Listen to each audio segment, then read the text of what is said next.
Pakistan continues to violate the ceasefire at the line of control. 48 hours of sporadic firing. The Indian Army retaliates, unleashing its firepower, killing 2 Pakistani soldiers, as well as destroying a Pakistan Army mess.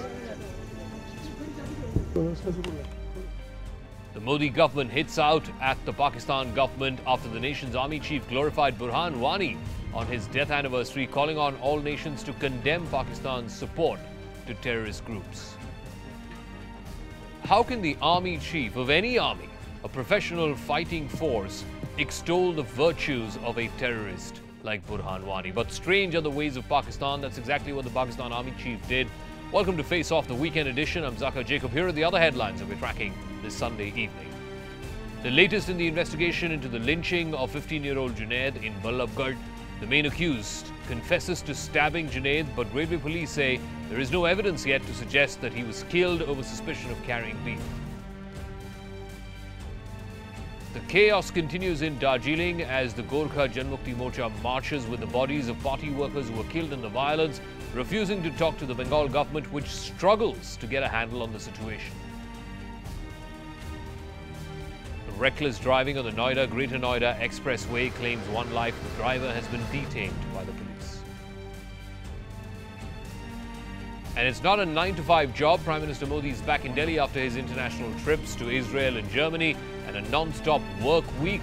CNN News 18 does the math to find out how many hours the Prime Minister worked. But right up first, Pakistan has provoked India yet again, violating the ceasefire 3 times in the last 48 hours. Just earlier this evening, the Poonch sector saw unprovoked and indiscriminate firing from the Pakistan side along the line of control. The Indian Army is retaliating strongly to Pakistan's use of small arms, automatic as well as mortar shells. Remember, an earlier response to Pakistani provocation had killed 2 Pakistani soldiers and injured about half a dozen. 3 civilians also died in the crossfire. A Pakistan Army mess has been destroyed. Meanwhile, the Ministry of External Affairs has also hit out at the Pakistan Army Chief, General Qamar Bajwa, for glorifying a terrorist like Burhan Wani on his death anniversary. The MEA has said that the world needs to condemn Pakistan, which supports and sponsors terrorist groups. Pranay Upadhyay is now joining us on the phone line. Pranay, so the ceasefire violations continuing, the Indian Army responding effectively and strongly. What's the situation on the ground as of right now? You know, Zakka, today, again, another ceasefire violation by Pakistan armed forces along the line of control in the Poonch sector. Yesterday also we have seen the Pakistan army, breaking the ceasefire violation, in the Krishna Ghati as well as in the Poonch sector. Consecutively, as you have mentioned, that in last 48 hours, there have been 3 instances of ceasefire violation. And, if you see the timing of these incidents, it is coinciding with the 8th of July, which Pakistan Army is glorifying as a martyrdom day for Burhan Wani, Hizbul Mujahideen terrorist who was neutralized last year. And in fact, it has also been coincided with an event in Cote d'Ivoire, in Ivory Coast, when the OIC foreign ministers are meeting, and Pakistan, on the behest of Pakistan, the OIC has invited Sayyid Ali Shah Jilani, the separatist leader of Hurriyat in India, though he has regretted because due to his travel restrictions, he could not travel to OIC meeting. But certainly there is a deliberate attempt. It seems to be a part of a deliberate attempt from Pakistan to highlight the issue of Kashmir and internationalize it. All right, thanks for that, Pranay. Also joining us on the phone line is Arsalan Bhatti, Bureau Chief of Dunia News. Bhatti Saab, which professional army chief glorifies a terrorist like Burhan Wani? In your eyes, Burhan Wani was terrorist. In our eyes, Burhan Wani was a freedom fighter. This is the difference. What sort of freedom, Bhatti Saab, what sort of freedom involves the killing of civilians? No one ever approves the killing of civilians. But there is a difference between killing of a civilian or a terrorist or a freedom fighter. All 3 were different. Do you know that Burhan Wani was wanted for multiple killings of not just security personnel, but ordinary civilians? I know that. Ordinary Kashmiri civilians. What sort of freedom is that? What sort of azadi is that? I never approved of any terrorist activity, any terrorist being Pakistani. But I always support what the freedom fighters are doing. Not in Kashmir, everywhere in the world, if they What about the freedom fighters in Balochistan? You support them also? All right, all right. Will the Pakistan Army chief tweet in favor of Brahmadag Bukti? In Balochistan, they were Brahmadag Bukti is not a freedom fighter. He's a so Brahmadag Bukti is a terrorist, but Burhan Wani is a freedom fighter. No, I'm not saying it terrorist. Wow, how convenient, Bhatti Saab, how convenient. No convenience. This is not convenience. This is what he proved. He got money for separatist movements. Brahmadag Bukti is a terrorist, but Burhan Wani is a freedom fighter. Why not? Why not? What do you mean, why not? Back to Pakistan. Why not he comes back to Pakistan and fight for his rights? You tell me, which professional army chief, Bhatti Saab, which professional army chief would glorify the use of violence by anyone to justify a political means? Our army chief has not glorified. He had glorified a freedom fighter. Is there anything wrong in it? But the man you call freedom fighter is also accused of killing civilians. He's also a murderer. And your army chief is extolling his virtues. This is what you accused him. What do you mean you accused him? There are multiple FIRs. Do you know, Bhatti Saab? Do you know, Bhatti Saab, that Burhan Wani was wanted in the killing of a sarpanch and his 2 sons, underage sons, may I add, 2 kids? What fault of theirs for which they had to die? No fault of that person. No fault of that person. But I don't know the details of that killings. I don't know the details. No, I'm sure your army chief knew the details of that killing. That didn't stop him. No, Bhatti Saab, I'm sure your army chief knew the details of those killings, but that didn't stop him from extolling Burhan Wani's virtues. That's why he glorified a freedom fighter. He never glorifies any terrorist, anytime. So tomorrow, if the Indian army were to tweet that Brahmadag Bukti is a freedom fighter and to extol his virtues, it will be okay with Pakistan? No, it's not okay. Brahmadag Bukti, while Burhan Wani is fighting. See, I've just exposed the double standard, sir. Brahmadag Bukti, while sitting in London, was giving statements on different television channels. Why did you chase him out to London? Why did he have to go to London?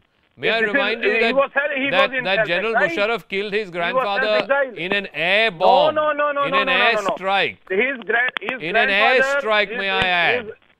No land was a Pakistani general killing a Baloch insurgent using an air strike. That's why Brahmadag Bukti and his family had to flee to London. He should be hanged. No, his family has nothing to do with it. So Brahmadag Bukti should be hanged, but Burhan Wani should be celebrated. Very much living. Bhatti Saab, Brahmadag Bukti must be hanged, but Burhan Wani must be celebrated.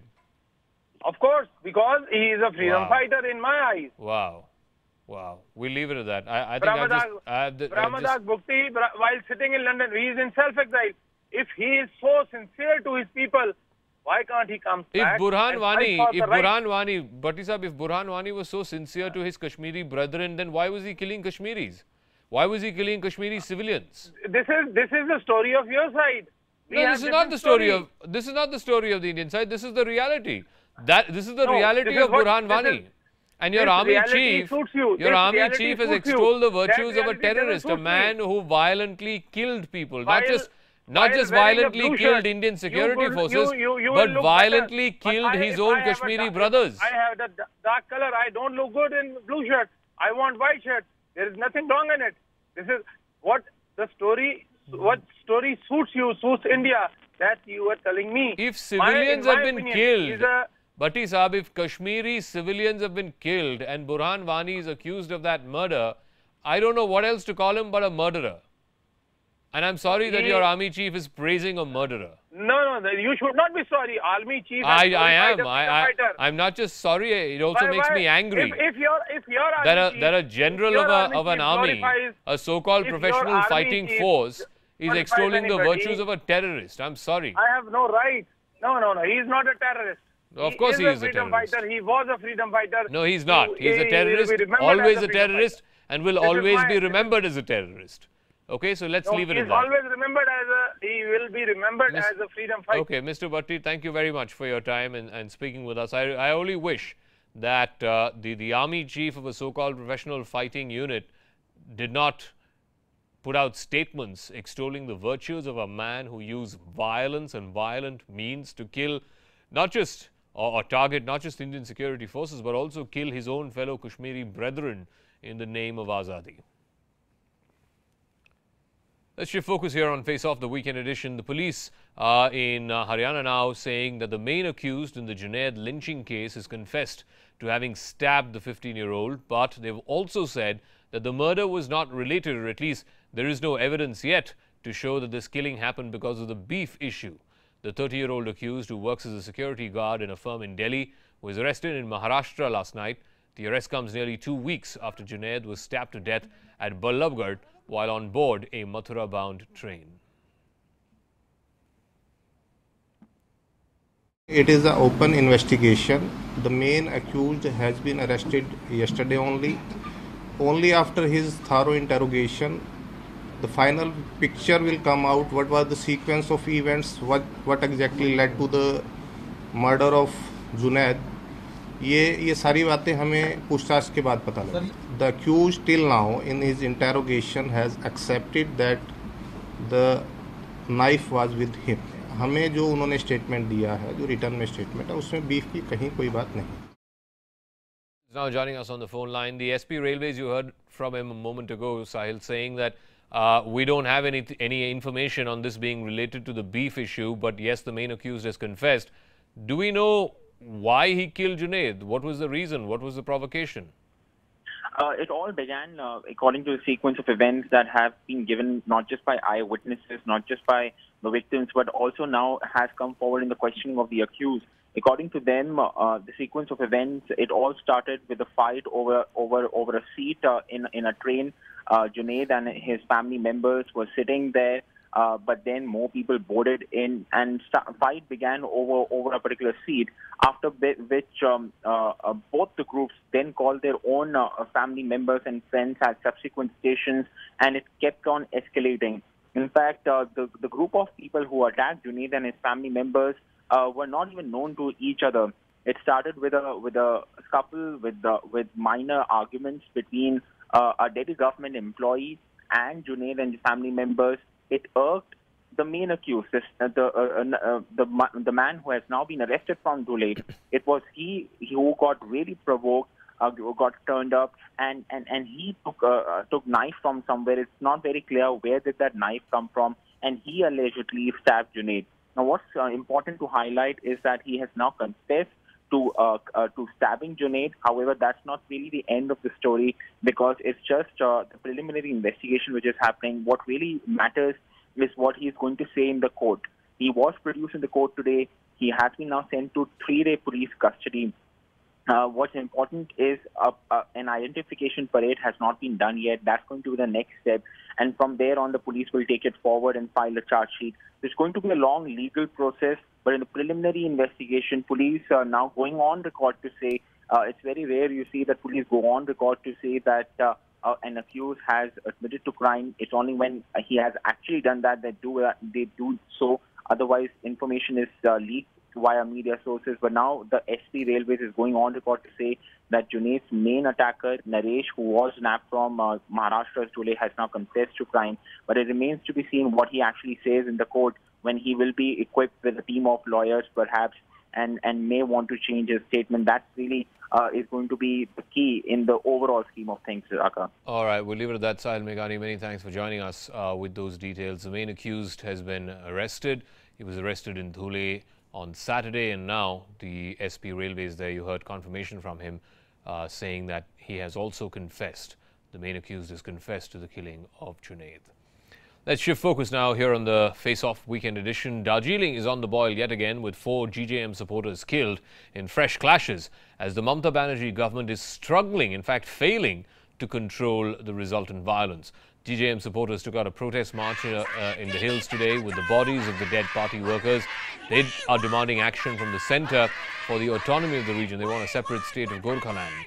The army has been redeployed 2 columns out in Darjeeling today, while the stir has also reached the national capital, with GJM activists carrying out protests from Rajghat to Jantar Mantar in Delhi. দার্জিলিংয়ের ঘটনাটা পুরোপুরি planted. আমি নিজে 6 বার অন্তত কমপক্ষে home মিনিস্টারের সাথে কথা বলেছি। একটা ফেডারেল স্ট্রাকচার এটা এনাফ।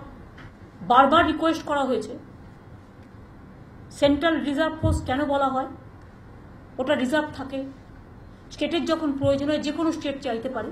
1 মাস বাদে আজকে আপনাদের বলছি, বারবার বলা সত্ত্বেও কেন এই নন কোঅপারেশন, কেন সিআরপিএফ দেয়া হলো না চাওয়া সত্ত্বেও? Meanwhile, the Darjeeling clashes have sparked an outright political war between the BJP and the Trinamool. The BJP is accusing the TMC of failing to maintain law and order in the state, while the TMC hits back saying that Gorkha land can only be a reality if the centre wants it to be. Listen in. Now, you cannot blame the centre for this. You have to create this environment. You have to create a situation where Gorkhas are look forward to the discussion. Yes, from the centre, and all parties should assist in this negotiation and dialogue. But the thing is, the ball is in the TMC's court till such time the atmosphere is created and Bimal Gurung and his other leaders are willingly coming down to talk. Nothing is going to work in Darjeeling. Unlike the BJP's favorite game of smoke and mirrors, the Mamata Banerjee government believes in transparency and honesty. We have said very clearly from day one that we are the ones, we were the signatory to the GTA agreement. It was signed after Mamata Banerjee came to power. We were in partnership with them for 5 years, and we have said that there's any issue that they would like to discuss, any way forward, we are willing to continue the journey.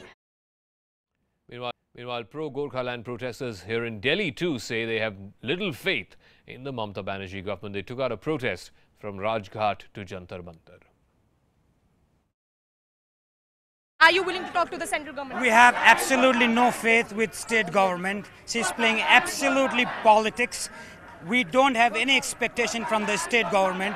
We will only speak with central government, and state government, if they want to speak with us, the only one-point agenda has to be the creation of the 30th state carving out from West Bengal. If that is the case, we are ready to talk.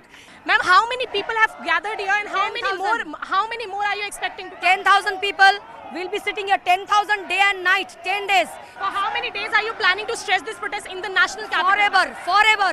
Unless our demands are fulfilled, we will continue. And this is not of any political agenda. We are people on the ground. We want to show this flag by covering the flag to Delhi. We want to show this. This is not a regional petty issue. Till now, the government of India has been looking at it as a petty regional issue. This is not a petty regional issue. This is a national issue. And if the Gorkha land is given to us, infiltration of Bangladesh will be stopped. All right, clearly tempers flaring up there in the hills yet again. Let's shift focus back to the national capital region. Speeding, claiming yet another life, this time on the Greater Noida Expressway. A man died after 2 drivers decided to turn the expressway into a bit of a racetrack. Watch how these 2 cars, there's a Lamborghini on the left, there's a Swift Desire on the right, both of them trying to overtake each other. In the midst of this, the Lamborghini swerves, it crashes onto a 3rd car, a Maruti Eco, and then the driver in that 3rd car is pushed out of the road, is pushed off the expressway. He also succumbed to injuries in hospital later on. The driver of the Swift Desire, we're told, has been detained.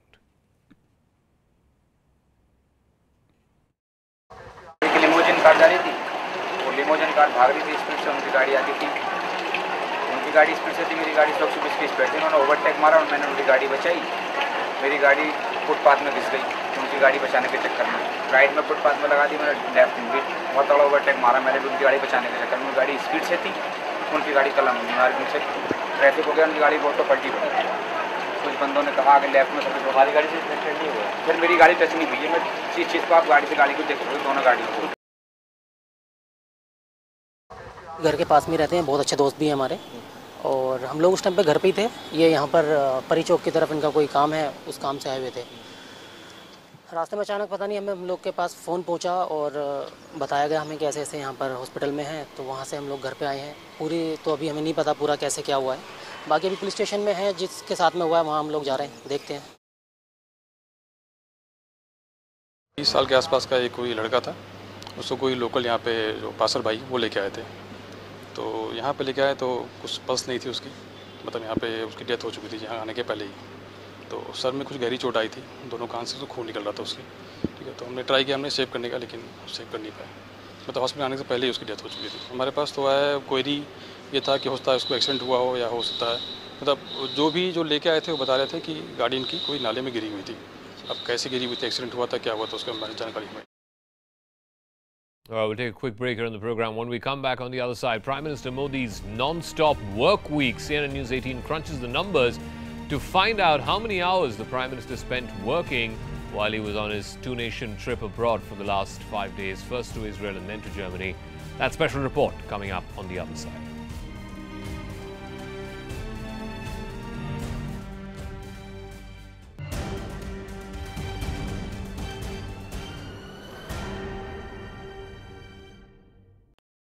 Let's just bring you up to speed with the number of hours Mr. Modi has been working. Out of the 120 hours, the visit started, of course, on day one. That was Tuesday, when Mr. Modi flew out of Delhi for Tel Aviv at 10 a.m. local time here in India. The total flight time is about 8 hours.